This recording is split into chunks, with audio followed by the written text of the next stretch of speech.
The one and only Botticelli. Botticelli and Raphael, shirts and trousers. அண்ணா பல்கலைக்கழக மாணவி பாலியல் வன்கொடுமை புகாரில் மேலும் 4 பிரிவுகளில் வழக்கு. சட்டவிரோதமாக சிறை வைத்தல் உள்ளிட்ட பிரிவுகளை கூடுதலாக சேர்த்தது காவல்துறை.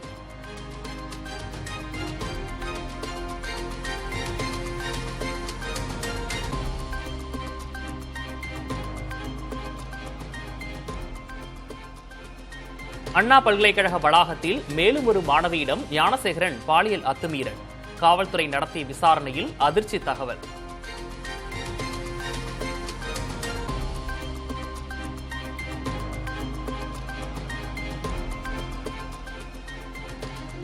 பார்க்கிங் பிரச்சனையில் ஞானசேகரனுக்கு எதிராக அளிக்கப்பட்ட புகார் மீது காவல்துறை நடவடிக்கை எடுக்கவில்லை என குற்றச்சாட்டு. வாகன ஓட்டியிடம் ஞானசேகரன் வாக்குவாதம் செய்த பழைய வீடியோ வெளியானது.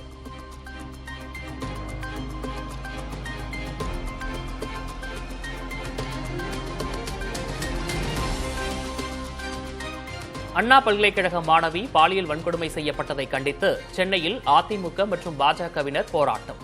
முன்னாள் அமைச்சர் ஜெயக்குமார், காவல்துறையினரிடையே கடும் வாக்குவாதம்.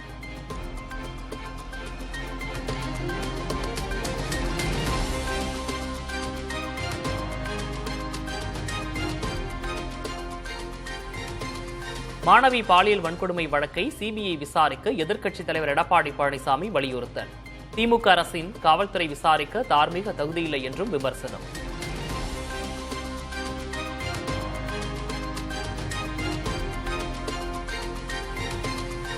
அண்ணா பல்கலைக்கழக மாணவி பாலியல் வன்கொடுமை சம்பவத்தில் எஃப்ஐஆர் வெளியானது எப்படி? சென்னை மாநகர காவல் ஆணையர் அருண் விளக்கம்.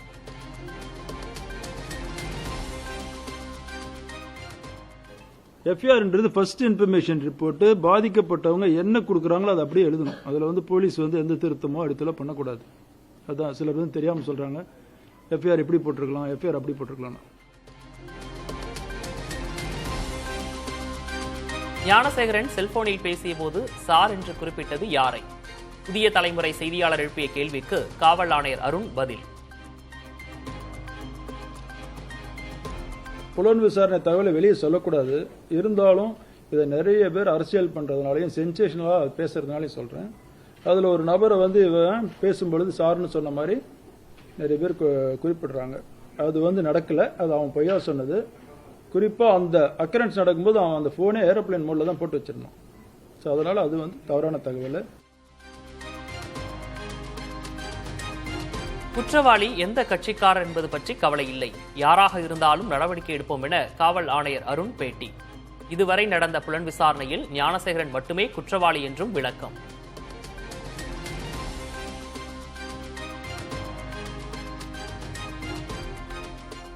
குற்றவாளி எந்த அரசியல் கட்சியில் இருந்தால் எங்களுக்கு அதை பற்றி ஒன்றும் கவலை கிடையாதுங்க.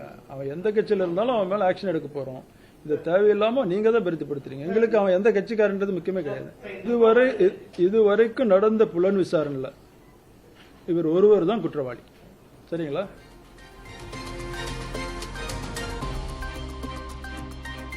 திமுகவை ஆட்சியிலிருந்து அகற்றும் வரை காலணி அணியப்போவதில்லை என அண்ணாமலை சபதம்.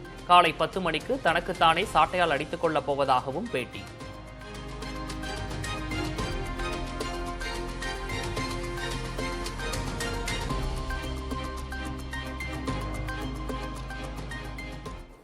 நாளை காலை 10 மணிக்கு மாநில தலைவராக என்னுடைய இல்லத்திற்கு வெளியே நான் நின்று சாட்டையால் என்னை 6 முறை நான் அடித்துக் கொள்ளப் போகின்றேன். சாட்டை என்னை அடிச்சுக்க. அதிமுக எதிர்க்கட்சி அல்ல, பாஜக தான் எதிர்க்கட்சி என காட்டிக்கொள்ள அண்ணாமலை முயற்சிக்கிறார். தன்னைத்தானே சாட்டையால் அடித்துக் கொள்ளும் போராட்டம் தேவையற்றது என்றும் திருமாவளவன் கருத்து. அதிமுக எதிர்க்கட்சி அல்ல, பாஜக தான் எதிர்க்கட்சி என்று காட்டுவதற்கு பெரிதும் முயற்சிக்கிறார்.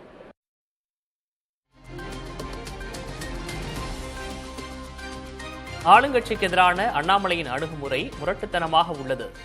பக்குவமான முறையில் செயல்பட வேண்டும் எனவும் முத்தரசன் கருத்து.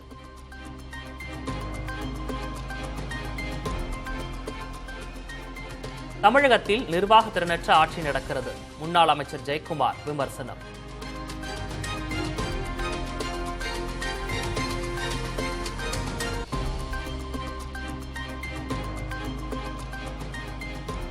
பாலியல் வன்கொடுமை வழக்கில் கைதான ஞானசேகரன் திமுக பிரமுகர்தான்.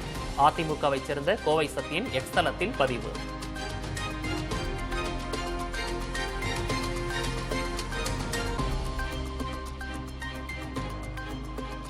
மாணவி பாலியல் வன்கொடுமை வழக்கில் கைது செய்யப்பட்டவர் திமுகவின் அடிப்படை உறுப்பினர் கூட கிடையாது. எஃப்ஐஆர் விவரங்களை அரசு வெளியிடவில்லை என்றும் அமைச்சர் ரகுபதி விளக்கம். ஞானசேகரனுக்கும் எங்களுக்கும் எந்த விதமான தொடர்பும் இல்லை என்பதை முதலிலே நான் தெரிவித்துக் கொள்ள கடமைப்பட்டிருக்கின்றேன். எனவே இந்த வழக்கை மூடி மறைக்க வேண்டிய அவசியம் கிடையாது என்பதால் தான் திறந்த புத்தகமாக உடனடியாக அவர் கைது செய்யப்பட்டு ரிமாண்டில் வைக்கப்பட்டிருக்கின்றார். துரிதமாக விசாரணை நடைபெற்றுக் கொண்டிருக்கிறது. அவருக்கு தண்டனை வாங்கி கொடுப்போம் என்பதிலே நிச்சயமாக உறுதியாக இருக்கிறோம் என்பதை தெரிவித்துக் கொள்கிறேன்.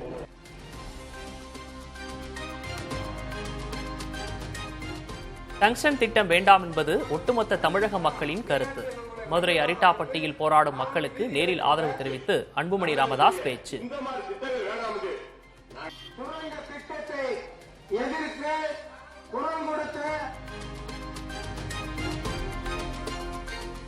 குமரி முனையில் திருவள்ளுவர் சிலை நிர்மாணிக்கப்பட்டது தன் வெள்ளி விழா. வரும் 30ஆம் தேதி முதல் ஜனவரி 1ஆம் தேதி வரை கொண்டாட ஏற்பாடு.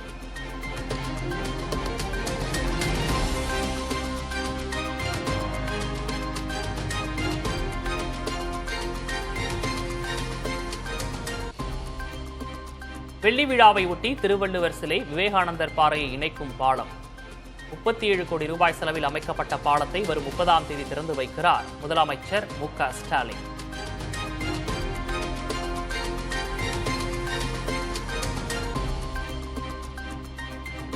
பொங்கல் இலவச வேட்டி சிலையை ஜனவரி 10ஆம் தேதிக்குள் ரேஷன் கடைக்கு அனுப்ப வேண்டும். அதிகாரிகளுக்கு தமிழ்நாடு கைத்தறித்துறை அறிவுறுத்தல்.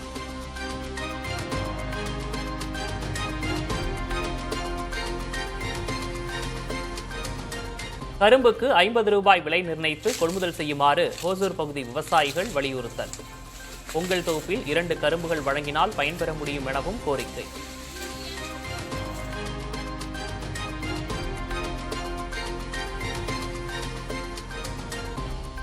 பொங்கல் பண்டிகையொட்டி ஆண்டிப்பட்டி சுற்றுவட்டார பகுதிகளில் உருண்டை வெல்லம் தயாரிக்கும் பணிகள் தீவிரம். 1300 ரூபாய்க்கு விற்கப்பட்ட ஒரு மண்டி வெல்லம் இந்த ஆண்டு 2400 ரூபாயாக அதிகரிப்பு.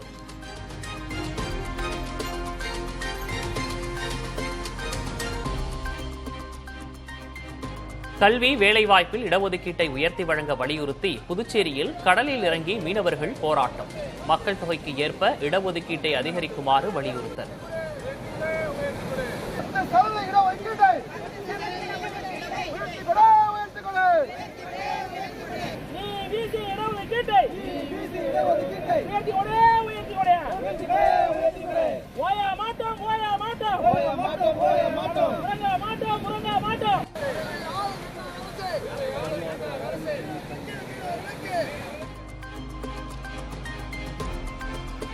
சென்னை திருச்சி தேசிய நெடுஞ்சாலையில் போக்குவரத்து நெரிசல். சீரமைப்பு பணிக்காக ஒரு வழிப்பாதையாக மாற்றப்பட்டதால் வாகன ஓட்டிகள் அவதி.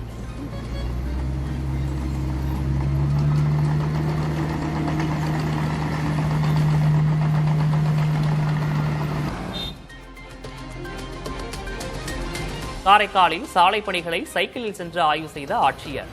பணிகளை விரைந்து முடிக்குமாறு அதிகாரிகளுக்கு அறிவுறுத்தல்.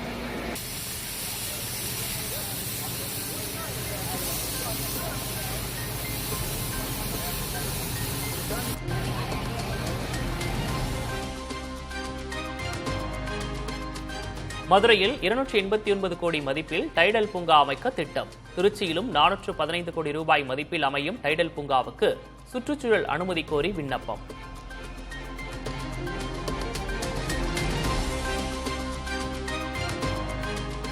சபரிமலை ஐயப்பன் கோயிலில் பிரதான மண்டல பூஜை கோலாகலம்.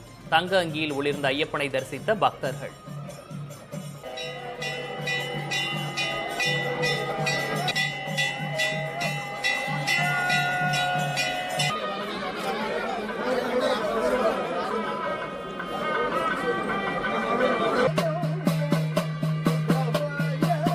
என் முகம் காண வந்தேன், அவன் அருளுக்கு ஏங்கி நின்றேன். ஐயன் முகம் காண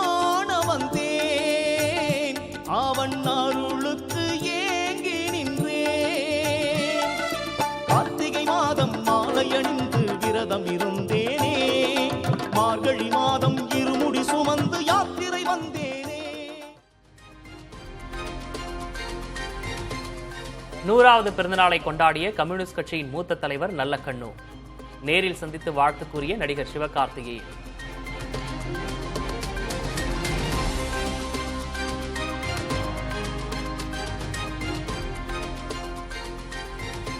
உலக செஸ் சாம்பியன் குகேஷுக்கு நடிகர் ரஜினிகாந்த் வாழ்த்து. வீட்டிற்கு நேரில் அழைத்து பாராட்டி புத்தகத்தையும் பரிசளித்தார்.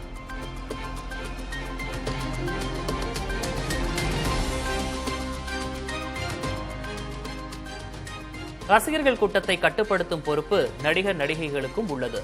தெலுங்கு திரையுலகினருடன் நடைபெற்ற ஆலோசனைக் கூட்டத்தில் முதலமைச்சர் ரேவந்த் ரெட்டி அறிவுறுத்தல்.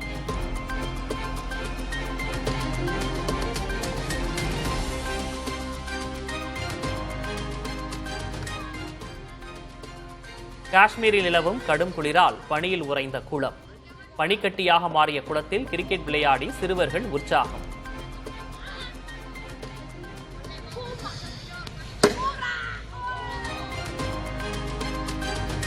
இந்தோனேஷியாவில் 20ஆம் ஆண்டு சுனாமி நினைவு நாள் அனுசரிப்பு.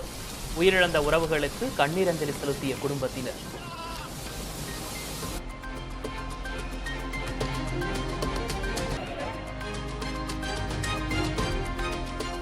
மெல்பர்னில் நடந்து வரும் பாக்ஸிங் டே டெஸ்டில் முதல் நாளில் 6 விக்கெட் இழப்புக்கு 311 ரன்கள் குவித்த ஆஸ்திரேலியா.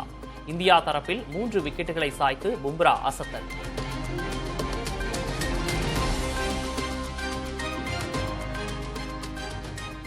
மெல்பர்னில் நடந்த இந்தியா ஆஸ்திரேலியா டெஸ்ட் போட்டியில் புதிய சாதனை. முதல் நாளில் போட்டியை நேரில் காண அதிக அளவு திரண்ட ரசிகர்கள்.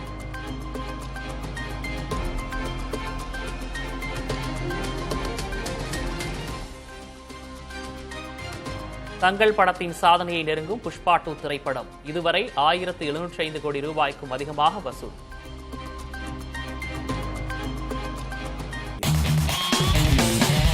பார்ட்டி வேர்னாலும் ஐ ப்ரிஃபர் போட்டிசலி. எங்க இருந்தாலும் நம்ம ஸ்டாரா தெரியணும் இல்லையா? வெரைட்டியான கலர்ஸ், நியூ டிசைன்ஸ், அதுக்கு மேல star look. The one and only Botticelli. Botticelli and Raphael, shirts and trousers.